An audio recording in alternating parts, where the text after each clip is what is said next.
सकाळ नाही झाली तर चालला बेवडा पेवाले, हगाला नाही जाय तर त्या भट्टीत जाते दारूच्या वतावाले. काही ना तो कसा झोपला येते ते सपा माशानं गुशा लागत आहेत, त्या बैलाच्या टाक्याजवळ बसला आहे. कांद्याचं जास्त बोलू नको. दारे मा खिशातून 20 रुपये नेली, जोड्यान मारेन जोड्यान, तुला समजली का? काढलंय तुझ्या बापाच्या खिशातून 20 रुपये खरं खावालं, दारू वतते तर नाही ना. कांदे संध्याकाळी जायचो तुम्हाला भट्टीवर दारू प्यायला, तुम्ही माझ्या खिशातून 20 रुपये काढलीस. काय नेलो तुझ्या खिशातले 20 रुपये, मला नको म्हणू. तुम्ही बाया पांटील्यावर ज्यादा खर्रा गेले, आम्ही काय म्हणतो का माणसं तुम्हाला? एवढा मोठा खर्रा कुचकतेस तोंडामध्ये, मी काय म्हणतो? मग नवऱ्या खरं आणून नाही देतील तर बायका आम्ही पानटेल्यामध्ये जाऊन नाही तर का करून?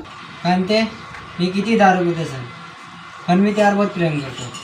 फक्त पेरमच केलास म्हणजे झाला. घरामध्ये तेल तिखट मीठ नको आणून, तुला आज बहानी न चल बरं घरात. तुम्ही नाटक केलाय